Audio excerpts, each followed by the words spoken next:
bonjour, bienvenue sur ce numéro de votre émission Santé au pluriel. Santé au pluriel de ce jour consacré exclusivement à un thème qui n'était pas encore abordé depuis la création de cette initiative, et ce thème est la neurologie. La neurologie en elle-même est une discipline médicale qui consiste à étudier la pathologie, l'anatomie et la physiologie du système nerveux. Mais avant que nous n'abordions toutes les maladies relatives à cette discipline, permettez-nous quand même de faire une lumière sur ce qu'est la neurologie en elle-même, qui peut-on appeler neurologue et quelles sont les maladies que le neurologue peut soigner. Alors pour toutes ces réponses, suivez-nous.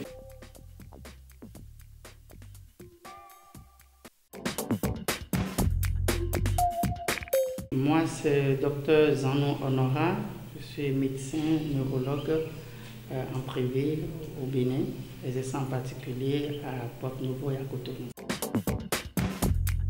La neurologie est une branche de la médecine qui étudie l'ensemble du système nerveux. Il faut dire que le système nerveux est composé de deux grandes entités, à savoir le système nerveux central et le système nerveux périphérique, c'est-à-dire le système nerveux central, c'est le cerveau, le tronc cérébral, la moelle épinière, et le système nerveux périphérique, nous avons ce qu'on appelle les paires crâniennes, c'est les nerfs qui viennent à la tête, et les 31 paires de nerfs rachidiennes qui sont les nerfs qui rentrent dans les membres supérieurs, les membres inférieurs, le tronc.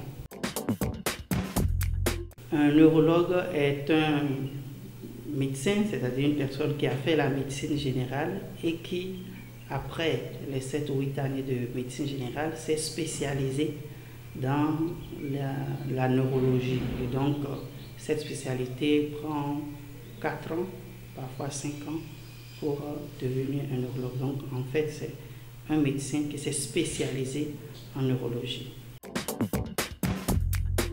Un neurologue est invité à prendre en charge plusieurs pathologies, à savoir les AVC, les accidents vasculaires cérébraux, à savoir les démences, les troubles cognitifs, les troubles de mémoire, les épilepsies, c'est-à-dire ceux qui font des crises. Il y a les douleurs neuropathiques, c'est-à-dire toutes ces douleurs qui circulent dans le corps, accompagnées de sensations, tous les problèmes de paralysie, un muscle qui est faible, un bras, une main, une partie du corps qui ne réalise plus correctement sa fonction de motricité, de sensibilité ou autre. Tout ça font partie des différentes affections que prend en charge un neurologue. Alors donc, on consulte un neurologue pour ce qui va être les plaintes habituelles des patients, les plaintes, les symptômes. Il y a comme symptômes, se référant donc à ce qu'on vient de dire, il y a par exemple les douleurs, une douleur qui circule dans le corps, qui prend peut-être un trajet, une douleur que quelqu'un ressent peut-être à l'épaule ou dans le cou, et qui va circuler dans le bras, et ça va suivre le trajet du nerf. Et donc la plupart des douleurs qui circulent, des douleurs qui sont accompagnés de brûlures, où ça chauffe, etc. Donc ça, c'est en rapport avec, ça peut faire interpeller un neurologue. Une partie du corps qui a perdu sa fonction, comme par exemple un pied, un membre supérieur, un bras qui ne se lève pas, la bouche qui se penche, des troubles de la parole, les troubles de mémoire et les maux de tête, surtout les maux de tête chroniques qui vont durer dans le temps, pour lesquels on n'a pas de solution. Donc toutes ces affections, ainsi que les douleurs du dos qui rentrent dans le pied, les douleurs qui circulent, comme on vient de le dire, toutes ces affections peuvent faire penser à consulter un neurologue. Les affections neurologiques les plus courantes, comme on a dit, c'est l'accident vasculaire cérébral, par exemple, qui est l'une des affections qui nécessite où il y a le plus d'hospitalisation en neurologie. Et donc, c'est ce qu'on reconnaît qu'on appelle communément l'attaque, une attaque cérébrale.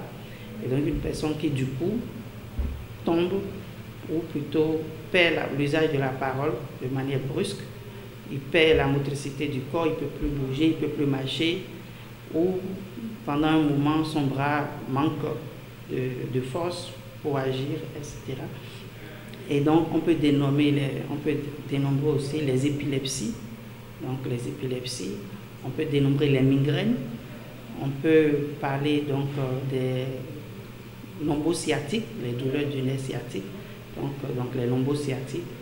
On pourrait également parler donc de toutes les affections de névrite, les affections de la moelle épinière, et donc toutes ces affections. Les plus courantes, comme on vient de le dire, c'est les AVC, les épilepsies, les migraines et également les lombosciatiques. L'homme est un ensemble de réseaux de câbles branchés comme un circuit électrique, les unes connectées aux autres.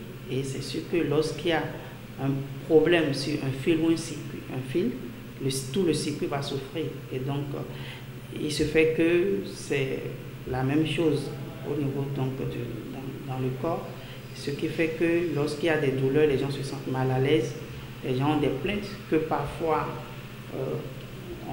l'entourage peut négliger, ou que parfois même les soignants peuvent ne pas prendre au sérieux, mais c'est réellement des plaintes qui handicapent, qui gênent. Et sur cette base, il faut dire que les pathologies neurologiques requièrent souvent un diagnostic précoce pour pouvoir être bien traité. Et dans le traitement, il faut aussi de la patience, parce que pour faire la réparation de ces câbles qui ont été mis en place par le grand architecte que tout le monde appelle Dieu, évidemment, ça nécessite du temps pour leur réparation. Nous voici donc au thème de ce numéro de votre émission Santé au pluriel. Et comme vous le savez, le docteur Sanou Honora a été notre invité de marque aujourd'hui. Il nous a entretenu sur la neurologie. Alors pour vous qui avez aimé la vidéo, n'oubliez surtout pas, c'est CIB+ en communication. Et n'oubliez pas d'activer la cloche de notification et d'autres vidéos viendront encore enrichies. Bien que maintenant que nous avons abordé ce thème, la neurologie, plusieurs maladies neurologiques seront abordées, donc ne perdez aucune information. Restez câblés sur la chaîne de référence, la CIB+ Communication. Nous vous remettons pour tout thème.